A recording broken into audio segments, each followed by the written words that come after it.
Let's get ready to rumble! It's the Pick 6 podcast here in association with SportsBite at Sunderland University. It's Stu, Ed and Jason in the studio to talk all things NFL once more for the second podcast. And this has allowed us back into the studio, which is worrying signs from everyone involved. So we'll go through a Week 7 review. Then Connor Bromley will join us for the Week 8 predictions. And we'll talk about a lot of news stories this week in the NFL to talk about. Lots of trading as the trade deadline is coming up shortly. So shall we start by going through the games that we picked ourselves at last weekend to have a look at, and we'll start with Ed this week. I think I'll start with Jason last time, so we'll start with Ed on this one. Well, I picked the Cowboys against the Redskins, which in hindsight wasn't the most enthralling game in the world, I'm not going to lie.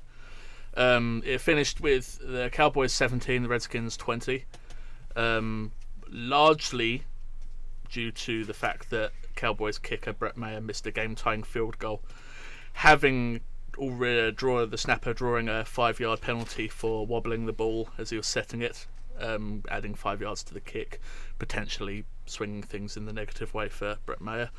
But in terms of game action, Dak Prescott had a reasonably decent day, 273 yards, he rushed for his own touchdown.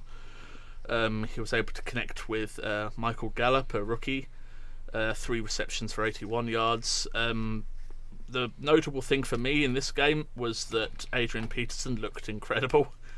He looked a little bit like the old kind of. He's lost a step of pace. There's no secret that he's not as fast as he once was, but it's just the fact that he was untackleable. No one could lay a hand on him. Didn't score a touchdown, but 24 carries for 99 yards helped relieve a lot of pressure off of the Redskins receivers. Allowing Capri Bibbs to score his touchdown, 4 receptions, 43 yards. Alex Smith had a so-so day. I think the kind of day that convinced the Kansas City Chiefs to move on to Patrick Mahomes. But yeah, I mean, it's a game of ifs, ands and buts. You can only imagine had Brett Maher made that kick, had the long snapper not wobbled the ball drawing a penalty, maybe the Cowboys would have come out of this game with the win. But instead, the Redskins go to 4-2. Cowboys fall to 3-4, and it's a little bit opposite. I thought the Redskins would have the record the Cowboys have, and I thought the Cowboys would have the record that the Redskins have. So it's a little bit of a weird one for me, to be honest. Yeah, the Dallas Cowboys are a difficult one. And obviously, I'm biased, being an Eagles fan, but they should be doing better than they are. They've got a strong running game. They've got a good offensive line. I don't think it's as good as elite as it was 2 years ago when Ezekiel Elliott was just running through people thanks to his offensive line. I think they've had a couple of issues on it this year, but they don't have the firepower around them, although we'll come on later on. They've just acquired Amari Cooper, who's one of the worst droppers of a ball in the league at the moment, and they've just replaced Des Bryant with a like-for-like just about. But for me, Dak Prescott is a game-managing quarterback. That's number one with the Dallas Cowboys. They've got a game manager. All the offense goes through Ezekiel Elliott. If Ezekiel Elliott's working well, Dak Prescott can go off play action. He can get his rollouts. He can do his running himself. But that run game has to be working. And Ezekiel Elliott, obviously one of the better backs in the NFL. And then you look at defense.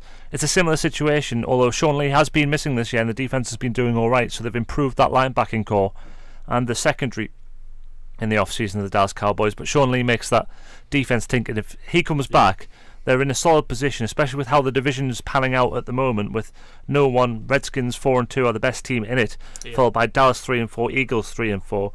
So if Sean Lee gets back and that defense can pick up, I think Cowboys can be a contender for this division title, and of course that'll earn a playoff berth and a home tie in the first round of the playoffs. That's the thing, that division is very tight, and I think historically it has been. There's always been 1 or 2 teams who have dropped off over a couple of seasons, but no, it's always been tight. It's always been any one of those 4 can potentially get 3 wins on the bounce and begin to work their way back up.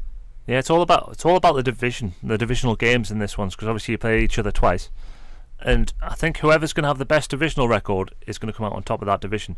So you look at the Redskins; they have already beaten the Dallas Cowboys now. The Eagles have beaten the Giants, and for me, if you're getting behind like Dallas has now got behind in the divisional stakes, that's where this division could be won or lost. It's going to be a 3-horse race, I think a thing about the Cowboys is they've lost every single road game they've played so far Yeah. this season. Can't win on the road. Yeah, and if you can't win on the road, you're only going to get 8 wins at most. I'm just getting the divisional records up, and Washington Redskins 1-1, Philadelphia Eagles 1-0, Redskins 1-0, Dallas is 1-1, and New York Giants, well, they're 0-2. See you later. So you can still see there, Washington have got that first blow in the divisional rivalry between the two. And it's going to be interesting to see how those three play off against each other. Obviously, they'll have a 4-game record. Someone might be 4-0. If they go 4-0 in those games against Philadelphia and Dallas, say Washington does, or if Dallas does, that'll probably win the division. That's how close it is. Although the Redskins have got a 2-game lead, but I'm just not convinced by Alex Smith. No, me neither. I think he's just, again, he's like a better Dak Prescott. He can throw the ball, he can run the ball, he can manage it, but you can't expect him to take the team on his shoulders like, say, Carson Wentz can do. Who else we're looking at? Like an Aaron Rodgers can do, and take his team to victory. I think everything's got to be right for him to win, and it was in Kansas City where he had all the weapons around him, but they still couldn't get to that next stage. So, for me, I might be biased as an Eagles fan, but with Carson Wentz the way he's playing at the moment, although the defense is shaky and he's still not fully right from where he was, but he's not throwing interceptions. He's throwing a lot of completions, a lot more higher percentage than last year, and he just looks like he can win a game at any point.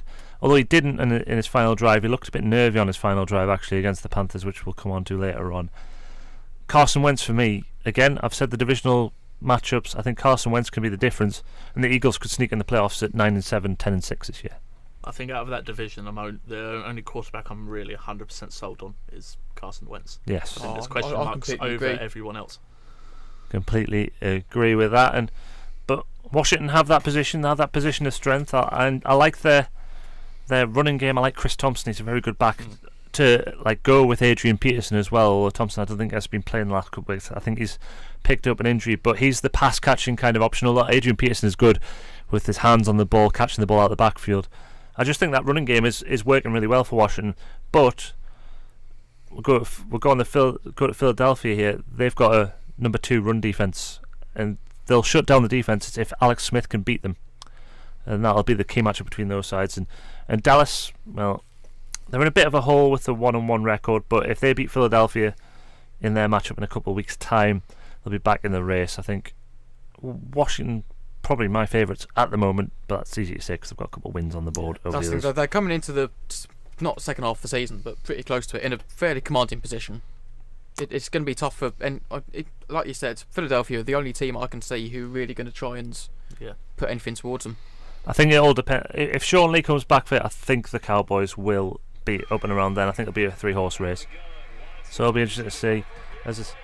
My computer's making noise. It shouldn't be doing that. So you've just got a little bit of NFL action in the background. That's the contribution of that. That should not have happened. But so Jason, we'll go on to your game now. Tell us which one it was. My game was the Browns at the Bucks, and if you like chaos and fumbles and turnovers, then this was the game for you. We've got an overtime win. We've got 23-26 to the Bucks come the end of overtime. Bucks came in with Jameis Winston coming back in after his 2 interception performance last week, and he was just as impressively dire this week as well. He threw for 365 yards, including the 2 touchdowns. Two interceptions. Oh yeah, 2 interceptions. 2 interceptions, 0 touchdowns. Whereas Baker Mayfield came in a fairly impressive performance considering he's a Browns quarterback. 215 yards, 2 touchdowns, and 0 interceptions. No, as a number 1 pick, I'm impressed with Baker Mayfield. He's kind of got that Drew Brees, obviously in height and build to him, and he just seems like a quarterback that makes plays. I think he's what the Browns thought Johnny Manziel was going to be. Yeah. Oh yeah, but I feel as though obviously there was a lot more going on with Manziel than off the field than there is with Baker Mayfield. I mean that goes without saying. Yeah.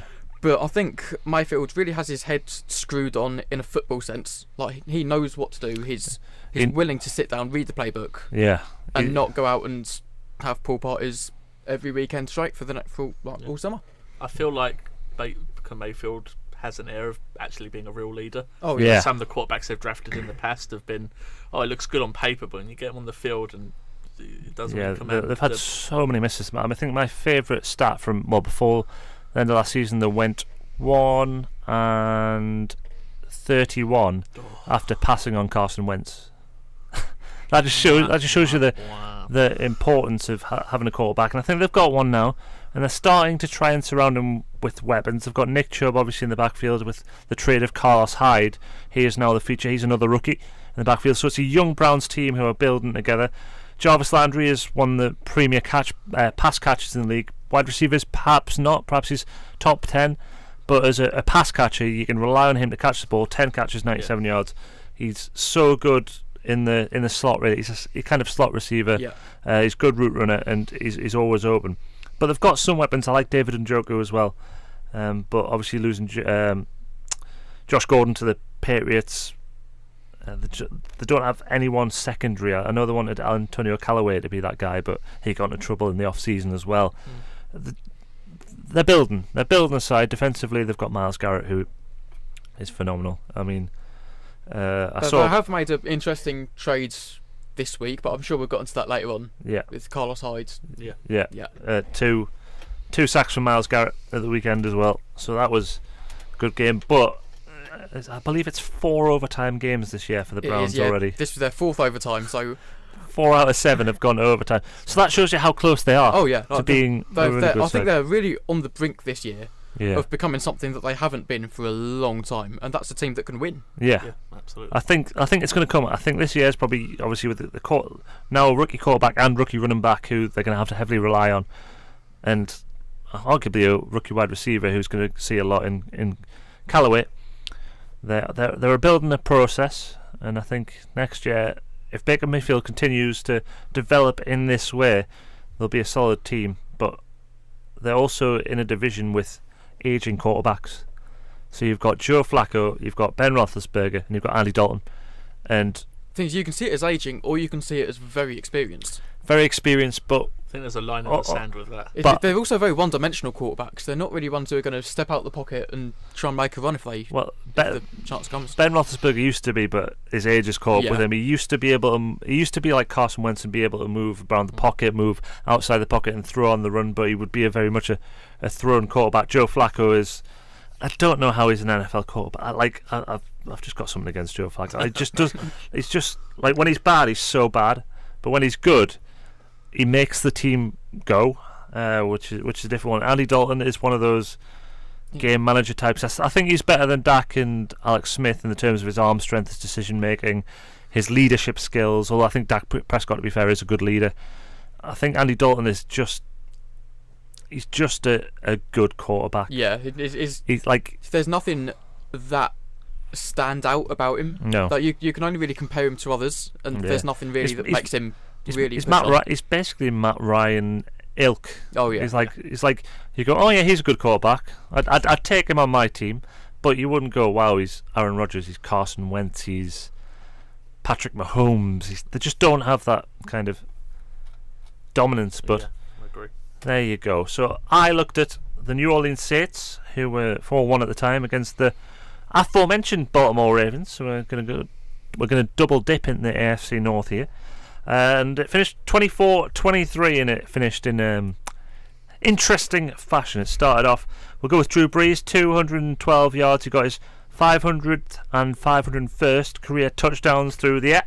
And the rushing attack, which involved 3 players, including the backup quarterback, there's no other teams have a backup quarterback like the Saints. I think it's Ty Hill or someone he's called. But he runs punts, he's on special teams, he's a quarterback, he does all sorts of stuff. I'm just going to try and find him on my sheet here, but it was a really interesting game. Joe Flacco, 279 yards, 2 TDs. John Brown had a good receiving day, 7 receptions for 134 and a score. And it was a back and forth game. So the Saints took the lead 3-0, and it went 7-3, and then 10-7 to the Ravens. And the Ravens kind of got away 17-7. Then the Saints pulled it back, took the lead 21-17, 24-17, and a touchdown late in proceedings by the Baltimore Ravens. There you go. You're going to kick the extra point. One of the best kickers in the game, Justin Tucker, missed the extra point. New Orleans Saints moved to 5-1, and the kickers, this year have had huge impact on games. Wasn't that like the first kick that Justin Tucker's ever missed, or something like that? He's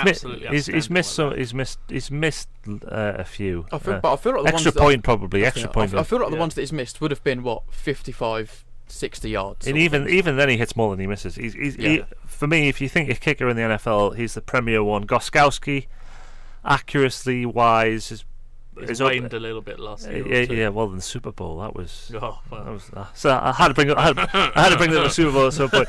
But you think good kicking, and you think Justin Tucker. Yeah. That's the first one that comes to mind.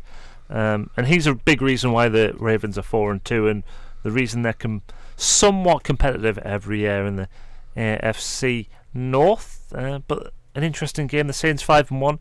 They look like the only challenger for me for the LA Rams in the NFC. I completely agree. To be honest, I think we said last week that the Rams were Super Bowl contenders, definitely. Yeah. If you're looking at someone to be in the picture against them in the NFC Championship, for me it's the Saints. You've got Drew Brees, you've got Ingram and Kamara out the backfield, you've got Michael Thomas catching passes. He had a good day, 7 catches. You've got so much talent there. And they rely more on the running game than the passing game, but. Even then, with the passing game, they've still got one of the best passers of all time, easily. Of all time, yeah. He's got the record for yards, and he's now getting up there in touchdowns as well. Obviously, him, Tom Brady are in the 500 bracket, along with Brett Favre and Peyton Manning, but they've still got a bit to catch the others. As a New England fan, I'm so glad that Miami moved Drew Brees on when they had wow, yeah. That's a decision. That's a good situation. Yeah. What could have happened? Oh, that's it. Because he started off in San Diego as well, and San Diego, luckily for San Diego, they went on to Phillip Rivers, who I mentioned last week is either overrated or underrated depending on which season he's in, and this year is one of his underrated seasons because he's been phenomenal. Yes. So there we go. We'll go through some more Week 7 results and pick out obviously the best bits. Last Thursday night it was the Broncos 45, the Cardinals 10. That was that watching Josh Rosen. You've seen the quarterbacks come in the league the last few years. You go again. Goff, Wentz, Mahomes, even Mayfield, you always get one that's the opposite direction, and that looks like Rosen at the moment. Didn't Josh Rosen say at the draft when he was picked that he was going to make all the other teams sorry that they didn't pick him? Yeah. Really? Okay. Good start. Good start for him. Another interesting game as well in London. Titans 19, Chargers 20, but that doesn't tell you the Titans had a chance to go for the extra point. They went for 2.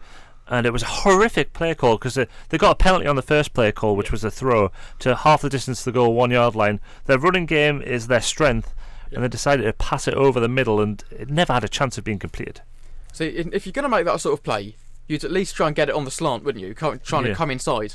Yeah, or you'd have a specific design play that right.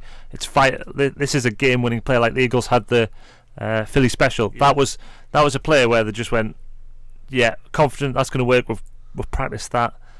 That is the play for this situation. Even just any time on the 1 yard line, there's specialist goal line packages that just use something there which at least has a good chance of getting in, just punching it in if you need to. It's like a similar situation when I think it was the Patriots won the Super Bowl against the Seahawks when they had Marshawn Lynch on the half yard line and they decided to try and throw it. Yeah, exactly. Really? And Malcolm Butler intercepted. And especially when you've got a running quarterback, you've got Derrick Henry in the backfield as well.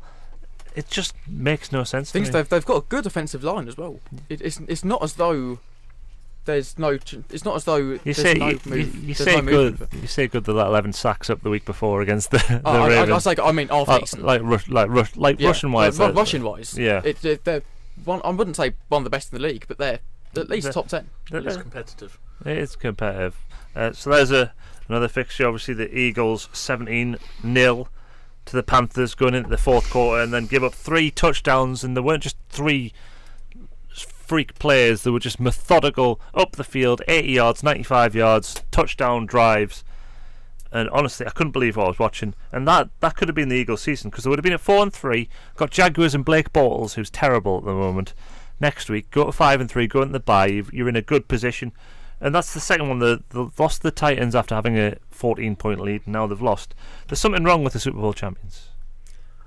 I mean, I was quite happy to just sit here and listen to you, Vance, to be honest. Yeah, I could. Jim Schwartz and his prevent defense in that game was it was astonishing. They let Cam Newton. It wasn't like sit back and then tackle them for 10-yard games. So they've got to go. They'll take about 3-4 minutes to go down the field. It was 25, 30-yard chunk plays every single play. There was no pressure that had been there for the first 3 quarters. It was just astounding watching it, and how you can coach a team for 3 quarters to attack the quarterback, get the quarterback, hold Cam Newton to 0 points, and then just suddenly go, we'll play prevent and let them score 3 touchdowns in 14 minutes. You think complacency maybe set in, 17-0 up, Yeah. right, it was nearer the end of the game, think, oh, well, I think we've got this now. I've always got praise for teams who are able to keep a shutout, purely because their mindset is there for the whole 3 hours. Yeah. Because you really need to have that focus, don't you? Yeah. Absolutely. And it was astounding to watch. But anyway, New York Jets 17, Minnesota Vikings 37. Nothing really to say on that. Just the Jets aren't a great side, even though they're 3-4. And the Vikings didn't impress me against the Eagles, but they're grinding out wins even with Kirk Cousins. I think that's the kind of quarterback that Kirk Cousins is. I don't think he's going to ever make you sit back and go, oh my god, wow. I think he's just going to help your team grind out some wins every now and again. Yeah, the 2-5 Colts beat the 2-5 Buffalo Bills 37-5 as Derek Anderson of Cleveland Brown fame looks really bad. They've had some astonishing quarterbacks this season. They are running through the mill of quarterbacks, and Derek Anderson's going to start again this week. Obviously, we haven't discussed the Bears 31, Patriots 38. The battle of you two over there. I'd rather he didn't, to be fair. But it was a stunning game of football, end-to-end stuff, kind of. Trubisky, I think, is one of those quarterbacks that he's still, as I said last week, he's still developing, and he's going to have these games where he's good and puts up numbers, but it doesn't really help when you're up against Tom Brady, and he will just put up the same numbers backwards. Yeah. That's the thing. It was with the quarterbacks. It was very much new guard versus old guard, wasn't it? Yeah. With Trubisky being able to get out of the pocket, and then you saw it with his touchdown run. Like the blocking he had was good, but being able to get from one side of the field back around again. He run like 70-something yards in that whole play, something like that. That was incredible to watch.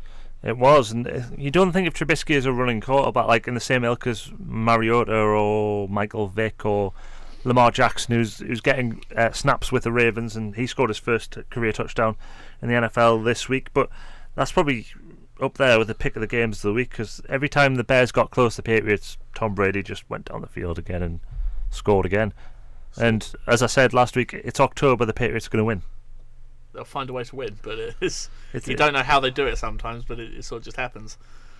I do feel like we should talk about that Hail Mary at the end. Yes. I can only imagine my heart rate during that. Yeah. Just those 5-10 seconds. Oh, it's a Kevin White catching the ball high in the air on the 1 yard line. On the 1 yard line. And you look back at the replay, and it's because of the pressure that's put in the face of Trubisky. He can't physically step into the throw, so he can throw it into the end zone. I think all you really needed there was that one. It's just that 1 yard in front of him to take a step forward as he threw. So the two players of that play for New England is Dante Hightower really getting in the face of Trubisky, and then Duran Harmon sitting back on the goal line in case someone actually was able to catch the ball. That's the problem. Once you don't get the ball in the end zone, there is going to be so many bodies around there you can't get through them. Yeah, and it's well defended in the end, but.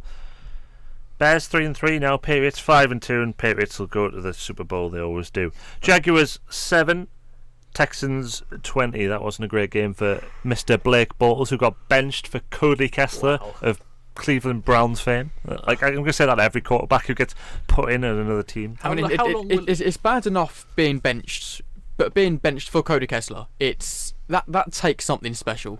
Yeah. How long is it going to take for the Jags to just move on from Blake Bortles? They just gave him a new contract. They've put so much time and money towards him. I don't think they really want to let him go. How many good years is it? Well, last season when he... I don't know how the Jags got to the AFC Championship. I think based off of defence alone, but... Yeah, it was based off defence and the fact that Leonard Fournette was actually available for...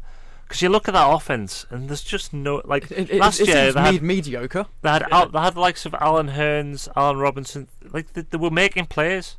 Bortles was making plays with his legs. They had Leonard Fournette. This year, they just don't have anyone. It just looks like they've got nothing. And that's back-to-back weeks where they scored 7 points, and I get to watch them at Wembley next week, so that'll be fun. I think there was some talk actually about some rumblings of sort of locker room sort of Discontent. that's the word I was looking for. Yeah, in the Jags locker room, and some of the players coming out in the press and not exactly defending each other to want to. Yeah. Well, once that starts happening, it's just a downward spiral. So that's a bad position as a fan, though, because I mean, it's happened at the Bears before when we had Martellus Bennett there, and I mean, he was a good player, but off the field and in the locker room, he didn't offer anything positive. No. And the second that you get someone in like that, it could just quite easily tear the season apart. Yeah. It could indeed. But look elsewhere. The Dolphins lost to the Lions 32-21. And the Lions, Matt Stafford is again one of those quarterbacks like Philip Rivers. For me, he's either underrated or overrated. And this year, he never comes up in conversation, does he? I feel like he's one of those quarterbacks who needs the right receivers around him. Yeah. Because if you stick him in with a average set of receivers, he's not going to get the yards that you would get with a Golden Tate, with other players that he's had when he in had the past. Calvin Johnson. Exactly, yeah. When he had Calvin Johnson obviously retired a few years ago in the prime of his career, and there was talk of him coming back. Eagles were going to trade for him at one point, but that was probably just made up by someone online. But that would have been extraordinary. Washington, we've gone through that one. 20, Cowboys 17, 49ers 10, Rams 39. I think that was that was a given. That was just to be expected. I chucked all the money I had in my account, not my bank account, my betting account, on the Rams. So bet responsibly, ladies and gentlemen. But that was just a dead cert. Chiefs 45, Bengals 10. What was supposed to be a close game, but the Chiefs just wow. I think they really showed what they're capable of, because I think there's been a few people wondering if they've really got what it takes. But seeing them this weekend, I think they've got the real deal. I think it's pretty much a nailed on Patriots Chiefs AFC Championship. Oh yeah, I think that's where it's going. Yeah, I wonder what money. Well, I'm going back to betting here. I shouldn't be, but Chiefs Patriots in one side and then Rams Saints in the other. I think that's what it's looking like at the moment. Considering the quarterback lineups for sort of the AFC and NFC Championships last year, it was like Nick Foles versus another backup, and in the AFC it was Tom Brady versus Blake Bortles. Nick Foles versus Case Keenum. Yeah. And Blake Bortles versus Tom Brady. Which one's the odd one out? Nick Foles, because he has a Super Bowl championship that season. Anyway, just the one though. Just the one. But I suppose it's taken you that long to bring up. Yeah, I take my time. Any sort of Super Bowl win. I take my time. I'm gonna have a segment every week about Eagles winning the Super Bowl. But Patrick Mahomes again, stunning display. 358 yards, 4 touchdowns, just the one pick, and he's got some targets out there. He's picked out Kareem Hunt. Kareem Hunt got 3 touchdowns on the day. But when you've got the likes of Tyreek Hill, Sammy Watkins, Travis Kelce, Chris Conley, just so much talent on offense. That's it. You brought on Sammy Watkins there. I really think that he's a very underrated receiver, because he was brilliant at Buffalo, I thought. I think he was, but I think because he had Tyrod Taylor that in his peak season as well. It was just kind of like, that's the Bills. No one like LaShawn McCoy's still a great runner. Obviously, he picked up a head injury this week, but he's on the Bills. Yeah. Is that only because they've got to contend with the Patriots every year? Yeah, perhaps, but it's been a while since the Bills have had a top 3-5 player in the NFL, and like it just kind of me. You think, oh, Bills. Well, they were all banking on Josh Allen being their guy. They are indeed, and he's injured, so they have got. One. We'll see what happens. And the final game was the Falcons 23, the Giants 20. So how did that go, Connor? Connor's not here, by the way. Yeah. He'll be here for the predictions later on, but he's got other sports business to attend to. So that is your weekly roundup. We will now go on to some of the talking points in the NFL, and there is plenty of them with the trade deadline coming up shortly. So shall we start with the Dallas Cowboys trading a first round pick for Amari Cooper? Oh, this is it. I mean, it's been no secret that since Jason Witten retired and Des Bryant left the Cowboys, that Dak Prescott's been lacking with weapons. I mean, he's got Tavon Austin, but you know, you need like what Kansas City have got. You need a couple of options. So if Plan A doesn't work, you've got Plan B and then Plan C to fall back on should you need it. Getting Amari Cooper, I think, is probably sensible for them. I'm not massively sold on Amari Cooper. I think he's had 2 1,000-yard seasons, but this season and all of last season just spilled the ball so much, couldn't really catch consistent levels. But I mean, Oakland get another first. Oakland have got 3 first-round picks this coming draft. And they're all The things they need them after they've lost, God. after the players they've lost and over the they're- last few months. and currently they're all in the top 16 or top 17, I believe. All 3. Talk about massive. It's like when you play Madden and you go, right, I'm going to rebuild a franchise, so I'm just going to trade all the good players and get first-round picks. Like that's what it feels like John Gruden's doing, and he can't do this because he's got 10 years. He's got 10 years. The Raiders have got well, obviously they can fire him at some point, but they can't for the foreseeable future. This is why I think I don't know how much credibility it has, but I think that obviously Derek Carr's come under a lot of fire this season, and I think after getting sort of banged up against the Seahawks at Wembley, there's talk about him crying on the field and demanded to be lifted up and helped off the field or something like in quite a petulant manner, and it sort of lends in hand to a lot of comments, especially in the States, about how invested the Raiders now are under new management in Derek Carr. And a note on that is if the Raiders decided they wanted to cut or trade Derek Carr this summer, it would only cost them $7 million the way they've structured that contract. Yeah, it's an interesting one because 2 seasons ago he looked like he was developing into a top tier or a second tier quarterback that would win you games and looked really good. And there was a season where he got the playoffs and then he broke his leg before. Yeah, and that was good for the Raiders. Who did they throw in the end? It was Connor Cook. It was and Connor DJ Cook Manuel. And DJ Manuel, and was Matt McGloin there as well at some point? Yeah, Matt McGloin. Yeah. And that just didn't end well. And that since then, Derek Carr just hasn't really been able to get back to his level, and it just looks like Oakland need a new direction. It's a tanking season this season because now they've got Marshawn Lynch on IR. So yeah. They've got Jared Cook and they've got Jordy Nelson. And anything this season now. No, not at all.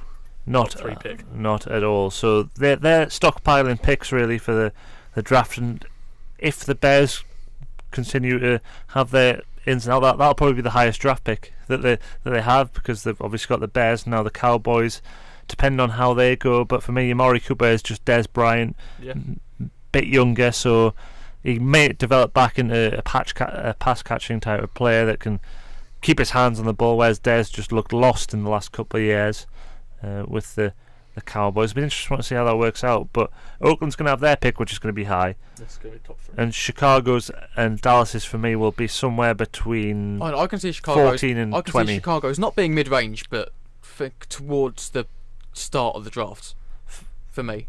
I'd go 40 and 20. I think there's enough talent there for both those picks to be between 40 and 20.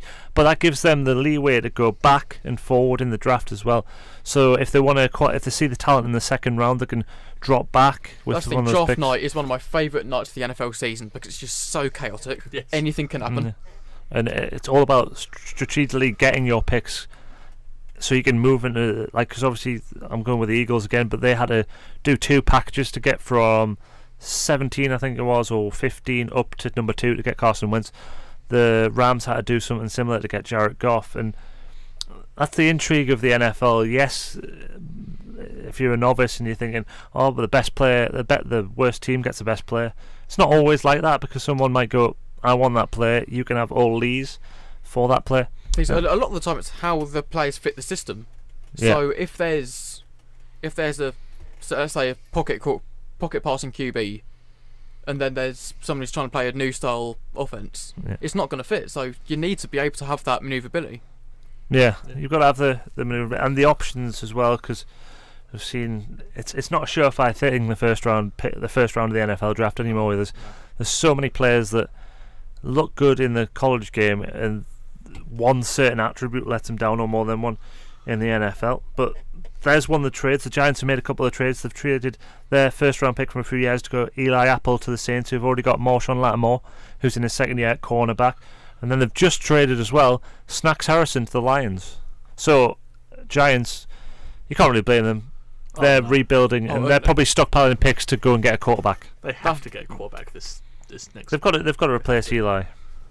So do you think that's what they're doing? They're stockpiling picks to allow them to manoeuvre themselves in the draft, or manoeuvre themselves for a later draft and take a free agent quarterback for a 1-year stopgap? I think they'll go for the 1-year QB option. To me, just it's a lot less of a risk than taking a QB and expecting him to be face of the franchise straight away if Eli was to go.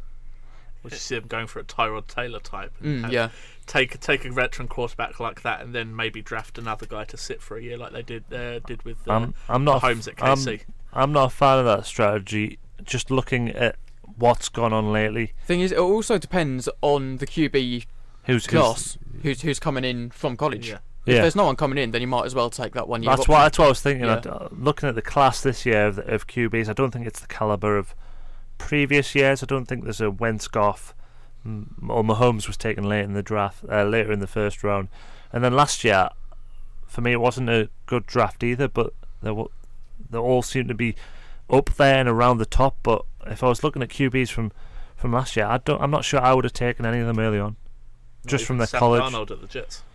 Sam Darnold to the Jets. I wasn't impressed with any of them in college. I think they'd be first round picks, and I think some of them would go early, obviously.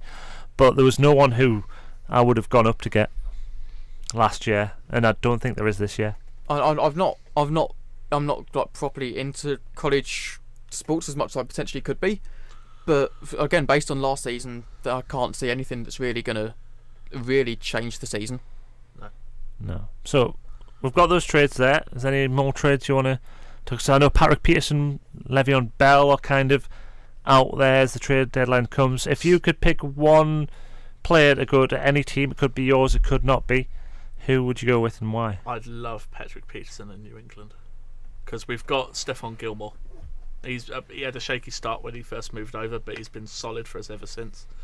And since losing Malcolm Butler to the Titans in free agency, our next best cornerback, is we've got Eric Rowe, and we've got J.C. Jackson, undrafted free agent.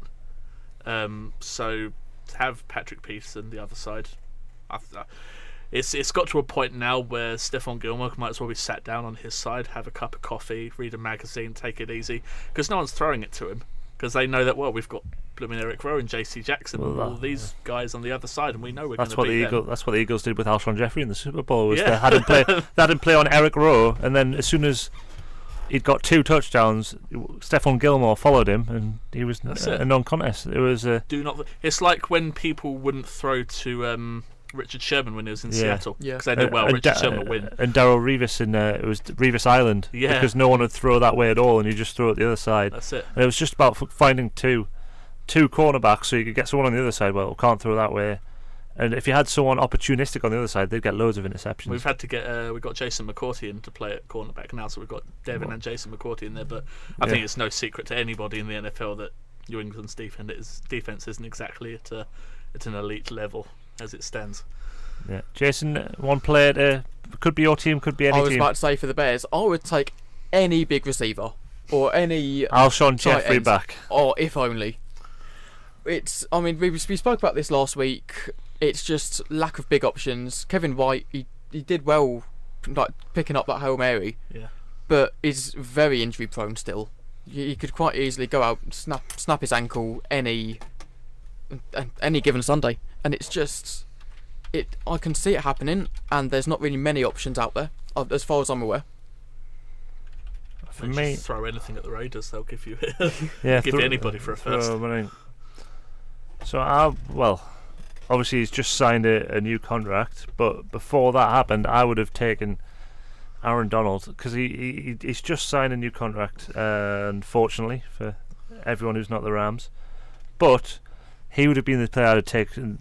It's probably people going, why would you take Aaron Donald over? We've got defensive issues in the cornerback secondary.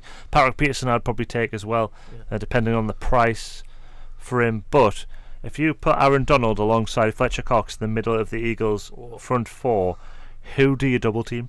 Especially when you've got Brandon Graham on one side, Derek Barnett's just gone on an IR, so it would be Michael Bennett on the other side. Imagine those four coming at you.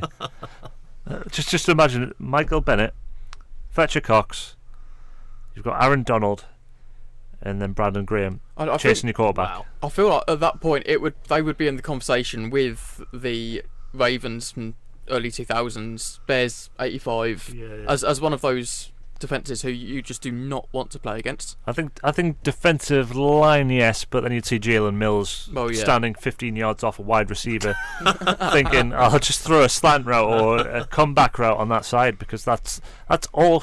Jim Schwartz's offense or defense, should I say? I'm going on an Eagles rant here again, but why not? He plays his cornerbacks so deep off the line of scrimmage that a slant route on, in routes on. Any short route is on just to throw straight away, and that's why the Eagles find themselves in lots of trouble. But that's besides the point. So that's that. We've gone through a review of the weekend, through the news as well. Should we go on to some any other business now? There is one more, sorry. Carlos Hyde and the Browns. Yeah. Oh, yeah, of course. Very big one last week, just gone. Well, not very big, but as big as you're going to get at the moment. I think that's an admission that they're not happy with where Leonard Fournette's health is at the moment. Yeah. I think that's an admission saying, okay, we're not going to have him for a while. We need someone in. Yeah. For me, Hyde's an interesting one because career average running isn't that great per carry. I think it's one of those players who's capable, but not one of those players that you'd really want to depend on. He's because he was understudy for Frank Gore for so long in San Francisco. Every time he came in, I think it might just be from the perspective of when he's played the Eagles, he's been terrible. I think his average yard per carry is like 2 point something against the Eagles, and he's not someone who scares us. Like, if you look at that Jacksonville offense and you say, "Oh, we've added Carlos Hyde," you just go, "Well, oh, have you? Okay." Well, you've still got Blake Bortles there. He's not a top 10 running back. As long as they've got Blake Bortles as their quarterback. Yeah. Thing is, it's a loss for the Browns, though. I think. I like it in the sense that it's just telling him, right, Baker Mayfield, Nick Chubb, this is your offense. We're gonna go with your pitfalls. We're gonna go with your rookie errors. We're gonna go with your learning on the job. But then it limits that idea of having a dynamic offense. And really being able to throw, or not throw, but get anything out there, in just like any situation. Yeah. Well, I think obviously there's still a week to go in the trade deadline. I think we could be sat here next week and talking about the maddest thing that could possibly have ever happened. So I don't know if Cleveland have got anything up their sleeves on. Plus, Cleveland as well have got Duke Johnson, who's a very good running back as well. So they've got Chubb and Johnson, so they have options there. Yeah. It's just the Browns. It's just the Browns. Full stop. So should we go on to any other business? We've got about 10 minutes left in this podcast. Yep. Any other business that you can bring up about any sport or anything in general? Well, it's the start of the World Series in the Major League Baseball. Yeah. So it's the Red Sox against the Dodgers. The Red Sox won the first game, 8-4 or 8-5. And I mean, I've been following the Red Sox maybe 3 years. And it's the roller coaster of emotions. Have to go through the Yankees every year, of course. Oh, you have to. But there was a couple of years, a few years ago, where was it the Orioles got involved and Toronto got involved? Is that the right? I don't even know if that's the right conference, but some other teams got involved for a couple of years. Conference, yeah. It's. I mean, the Orioles have been awful. I think they lost like 100 plus games or something like that. It was like one of the worst records in modern day Major League Baseball. But the Red Sox won 108 games. The Yankees won north of 100 games, as did the Astros. The Red Sox have beaten both the Yankees and the Astros. They got last year's finalist in the Dodgers in the World Series. There have been accusations, not at the Boston Red Sox, but at the Houston Astros, of a cheating scandal. Ooh. Where they've had a member of their staff under their employ when the Astros were playing in the round before the Red Sox series against the Cleveland Indians, had a member of staff stood just to the side of the opposition sort of dugout, filmed their dugout, relayed any messages back that they maybe thought were signals or this or that or the other. Hello, Bill Belichick. Exactly, and this is what I'm. My point is exactly this is because it's kind of been swept under the rug a lot more. And my thinking is, yes, this was the Houston Astros potentially cheating to try and get back to the World Series and win it for a second time in a row. Whereas if this was like the Boston Red Sox, or if this was the Patriots, or if this was another Boston-based team, it'd be on every front cover of every newspaper in America. I don't think it's just Boston. I think it's more having a recognisable franchise. Yeah. Do it. If it was just like, I don't know, Cincinnati Bengals caught cheating and go, Okay. Yeah. Yeah. But because there's so many not world-renowned names, but it's a name that everyone knows. If they think of Boston, they think of the Red Sox. Yeah. As they do the Patriots. So, Jason, have you got any other business you'd like to throw into the mix? I was also going to talk about the World Series and how the Dodgers just can't seem to get it together. They've been up there for the last 5 years now, and they just can't seem to really. One of those teams that just always gets to the finishing line and then just collapses 5 meters from the end. Yeah. I mean, it's going to be hard to beat the Red Sox. I'm speaking from a biased point of view, but 108 win team. They've beaten the only other 2 teams with 100+ wins. They've got people like JD Martinez, who's hit 40-odd home runs this season. Mookie Betts is in line to be whatever their equivalent of MVP, or I don't know what the equivalent in baseball is of that.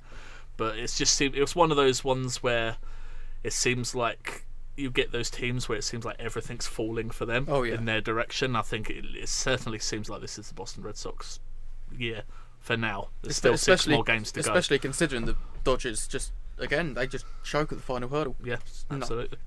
Can't get anything going. That's it.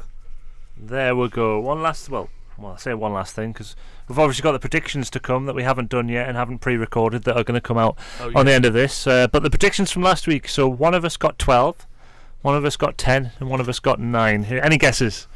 As you can probably look by the smug face on me. Well, I wonder who got the most. Yes, that would be your host, your presenter, your glorious leader. I got 12, 14. I only got the Eagles wrong, and the Browns. And Browns went to overtime, so I'm calling that a win anyway. And the Eagles should have won because they were 17-0 up. So I was 2 extraordinary circumstances away from a perfect week. And Ed, what did I get? 10 out of 14. I'll take Jason, that's really not a 9. good look for me, is it? 9 out of 14. And Connor Bromley, who will randomly appear in the predictions segment, but he's not quite here at the moment, he got 7 with his philosophy of picking. Wow. Before we go, we're going to slate him. Well, I say before we go because there's still predictions to come. That isn't pre-recorded, as we've just mentioned. Definitely not pre-recorded. It's definitely not pre-recorded. We're not going to allude to. He's sat right there, isn't he? So yeah, and I'm going to guess that we're going to talk about how he predicts them and what he actually means. So, does he mean a play? Does he mean one of the the mascot versus mascot, or does he mean 11 Dolphins versus 11 whoever they're playing Bills? Or would it be 11 whatever it is on a football field, or 11 somethings in their natural habitat? I think it's got to be a fight. It's got to be a fight situation. Just 1-on-1 in a ring. Are we going to start our own league like the XFL or something like that? Make it some sort of MMA sort of thing. The MMMA, mascot mixed martial arts. Throw a dolphin into a cage like a Bengal tiger and see what happens. Yeah. I'd be backing the tiger in that one. But yes, that's Connor Bromley's way of picking the results, and quite frankly, not that we've done the predictions yet, he's going to be awful this week. It's unique. But thanks everyone for tuning in to the Pick 6 podcast. You can you can't subscribe. You can subscribe to Sportsbite on YouTube, and we're in the mix of that. You'll catch us on there every week. Yeah, but if you want to get in touch with us with some questions or whatnot, I'm at Stu on Sport. I am at JasonB_Journo. And I am at EO Painter. And we are at Pick 6 Pod if you want to get in touch with the whole team. Connor Bromley's on there as well, but no one cares about Connor. Thanks for tuning in. We'll say goodbye. We'll be back next week for trade deadline action, and I'll be coming with reaction from the Wembley game between the Jacksonville Jaguars and Philadelphia Eagles. Thanks for tuning in. We'll see you again next week.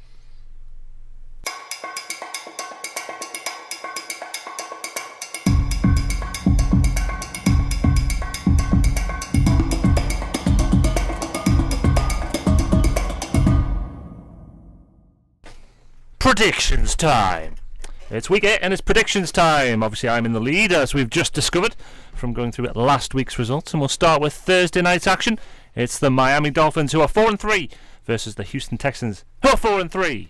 We'll start with Connor. Who's going to win in a fight between a Texan and a Dolphin? It's an interesting battle. A Texan, a Texan's more used to being out of water, rednecks, sun, all that. Dolphins, intelligent mammals. I would have to say that I would expect a human probably to be the Dolphin. So I'm going to say the Texans over the Dolphins in some bloody, probably a gunfight. A gun finale. Yeah, I think it'll be a Texan shooting a Dolphin. But the Dolphins in the water, the Texans got to have good aim, because obviously when it goes in the water, the bullet will veer off. Yeah, but theoretically, this is an NFL game, so therefore the Dolphins should be out of water. So what you're thinking is 11 Dolphins versus 11 Texans on offense and defense. Is that how? Because from last week I thought it was just a mascot fight.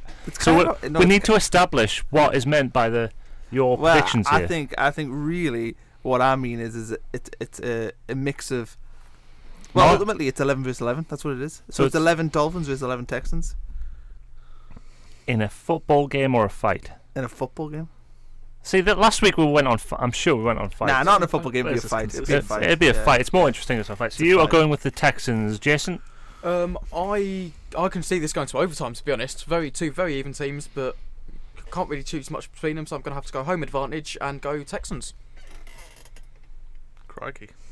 I'm going Texans as well, to be honest. Can't see anything but a Texan win. Yeah, 4 Texans. Yeah, I made a convincing argument, I thought. I was based purely off of your logic. Yeah, it was just Texans all the way. Then at London, I will be at this game, and hopefully might have some interviews from that game, but I might not. So I've just thrown that one for next week. You're all intently listening.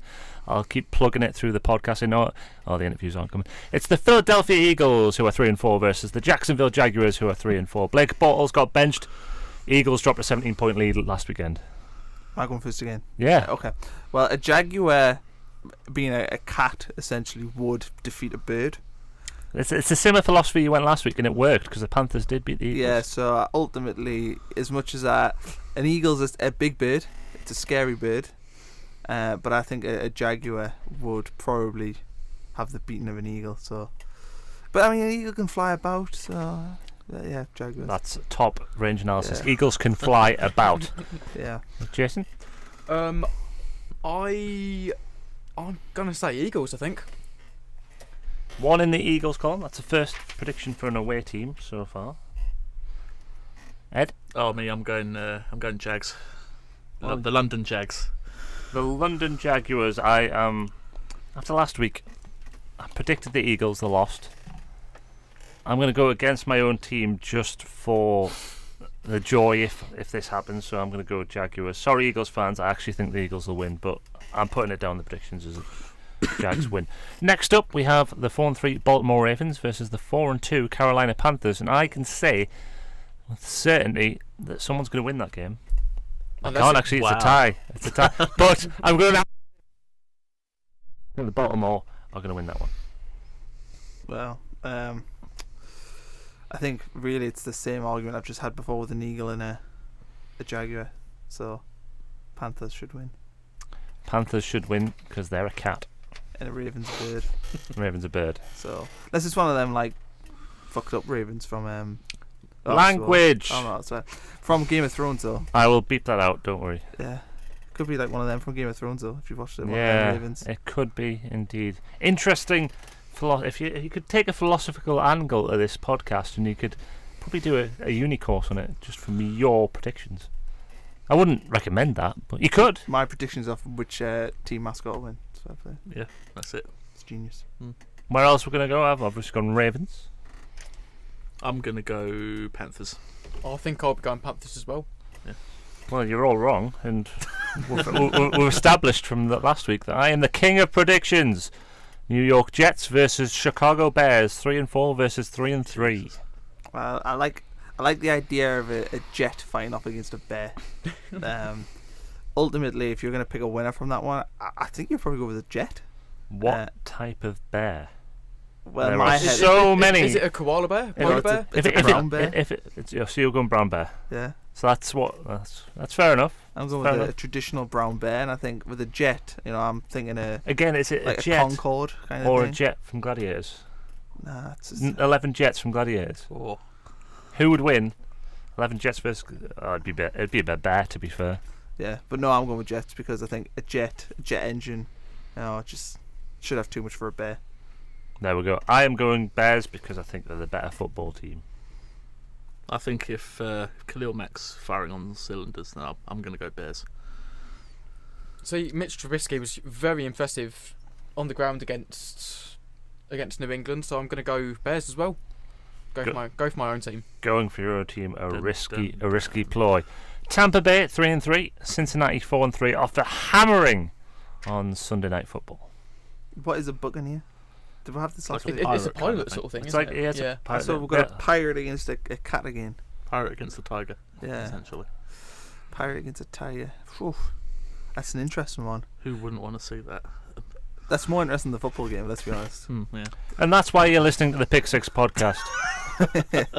Well, a pirate's cunning. It's scary. It's fearless, arguably. A Bengal, probably similar. A bit more sneaky. Do you know what? I'm going with the pirate. You go We're going for the Buccaneers. the Buccaneers, yeah. Use the correct name, not Sorry. just a pirate. I'm going with Bengals because they're a better football team. I don't trust the Bucks, so I'm going Bengals. That's the thing with me. The Bucks barely beat the Browns last weekend, Yeah. so I'm going Bengals. There we go. 5 games down, 6 minutes of predictions. So should we start rattling through these? Seattle Seahawks 3-3, Detroit Lions 3-3. A Seahawk versus a Lion. It's got to be a Lion. Yeah, I'll go Lions as well. Yeah, same. As much as I hate to say it with NFC North, but it's going to happen surely. I am going to take the Seahawks just to be different because I can. Denver versus KC. Oh, A come on. Bronco versus a Chief. A Chief of what? A Chief of Police? Dear God. Well, it's not a chief of police. If you see now, this is where you've got to take it further and look at the whole thing of the Is it like Kansas a City Native Chiefs. American chief? Yes. Yeah, Yeah. Native American chief versus a Bronco, which is like a Okay. a horse. bull? It's a Horse, horse. A horse? Yeah, it's not a bull. Or it's a car. You could go with its car. Bronco. Oh, that's So interesting. many options. I'm gonna pick the I'm gonna say the Chiefs. Yeah, I'm going to say the Chiefs. Oh, Chiefs all the way. I'm going Chiefs. yeah, it's the Chiefs. 100%. Tyreek Hill. Yeah. I was up ill. Actually, I was meant to tell you this before I came on. Actually, but as I was on, since we're Yeah. recording now, on Sunday night I was like ill, rotten. So I got up at 2:00 and watched the Kansas City game. Ooh. Ooh. Oh, It was fun. that was pointless to the podcast, but there you go. It's the only NFL I watched. So Yeah, and that's why we have you on our show. yeah. For the novice perspective. So you've got a Redskin versus a Giant. Well, Giants should theoretically always win. I don't know. I think Giants are ultimately my Super Bowl winner, even though they're 1-6. 1-6. But a Giant is a Giant. At the end of the day, nothing really can beat a Giant. I don't know. I think the Giants are so bad this year, and I normally Jack don't beat a pick the Giant. Redskins at all, That's but I'm true. picking Redskins. Yeah, I've got the Redskins. Yeah, got- same. It's got to be the Giants. Giants have been awful this year so far. So bad. I know, but that Giant. I'm looking at you with utter disgust on my face. The Cleveland Browns versus the Pittsburgh Steelers. Oh, See, I always think the Browns. That basically is like in my head, it's poop, since they're a poop team, and the Browns. So Steel against poop, Steel wins. Steel against Poop, Steel wins. That's the name of the podcast. oh God, I'm going Browns. I don't know why I'm going Browns. No one else does. See, I would love to see the Browns win Yeah. again, just for the sake of seeing the Browns win. Yeah. But I can't see it happening. No. I can't see it in that one. Not at all. Not even I'll have an slightly underdog. happy. Indianapolis versus Oakland, and well, we'll talk about Oakland later on in John Gruden's fire sale, pretty much. A Colt versus a Raider. What would a Colt be? It's a horse. A horse again? Oh, it's a Yeah. horseshoe badge, isn't it? This is where I tell you need to work with. See, I always think a Raider would be, enough to beat a horse. Things a Raiders another pirate one, so with the Yeah. same thought as Yeah. the Bucks. I'm going with the Raiders. Alright. Brave. You're gonna get none of these predictions. Actually, Oh. let's have a look. You might get two predictions. I mean, I like the Raiders, but it's going to be the other. It's going to be the Colts. If Okay. football is that predictable, why do you watch it? I'm just saying. It's any given Sunday, isn't it? Any given Sunday. Any given Sunday. So then why are you dissing my predictions? Because they're wrong. Jason? I am gonna go with the Colts. There's just a lot going on at the Raiders at the moment, and can't see anything else going on. Yeah, definitely. And another thrilling matchup is the 1-6 San Francisco 49ers versus the 1-6 Arizona Cardinals. Dear God. Yeah, I say the Giants are probably like going to be undefeated for me. The 49ers are probably going to be the losers. I mean, what is a 49er? So, not going to win. Cardinals. Cardinals are going to win. Yeah. I think both teams are going to lose. Everyone's the I was going loser. to say the same thing. Can I just put down a tie or something? Because I don't think either of those Yeah, teams can we actually deserve pick a ties? second win of the You, season. you can pick a tie, but it's not going to happen. I'll go 49ers then. Why not? CJ Beathard all the way. CJ Beathard versus it is Josh Rosen, who looks horrific Yes. against the Broncos. But the Broncos do have a good defense. I'm going to take the Cardinals. Who did you take again, Jason? Just so I can- went with the. I can't remember. Who was it? You didn't pick. I don't know. You didn't Did pick I? it. That, Both that, teams that's That's why yeah. you said tie. To Oh be yeah, fair- I put a Oh, tie. it's Sorry. Oh well, Just keep that down. Neither team deserves to win. neither Got team two deserves to win. ties going on. Isn't like only ever like 2 ties in the whole season? Yeah, so Yeah. far. Usually there's only one or barely any, or none. Barely any would be none.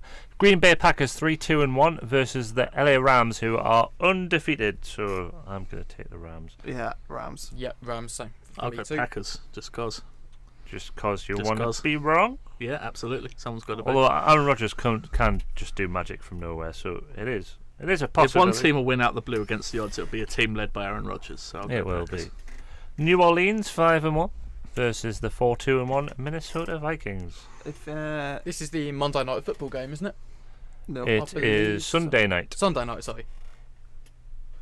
So I'm gonna go Saints again. Drew Brees putting it out the bag yet again. say Saint plays a Viking. Viking, tenacious, difficult to beat. Two will teams battle. have beaten them this year. Yeah, I know, but mascot wise, difficult to beat. So I'm going to pick the Vikings. Vikings. Normally I'd pick Vikings, but when it's got Kirk Cousins there, so I'll go with Drew Brees and the Saints. Yeah, I'm going with the Saints as well. And finally, the New England Patriots versus the wonderful-looking Derek Anderson-led Buffalo Bills. Derek Anderson of Cleveland Browns fame. Last team to have a winning record. Last quarterback to have a winning record with the Cleveland Browns when he was 10-6. And no one knows how that happened. Unbelievable. So the way I'm looking at this is the Americans nearly wiped out the Buffaloes. So Are you sure? As in the city of Buffalo, or yeah, the, well, or the They're like Buffalo the- Wings, Americans. yeah. So I'm just thinking, if the Patriots are going against a team that is Buffalo, then but the Buffaloes did live. So I think the Patriots will nearly win, but Buffalo will come through. Despite Gronkowski and Sony Michel being injured, if the Patriots lose, then just stop the season now and start again next season. I'll go back to my answer from last week. It's October, so the Patriots will win. yeah, I'm Yeah, going Pats okay. as well. Yeah, Pats all the So way. that is the Week 8 roundup.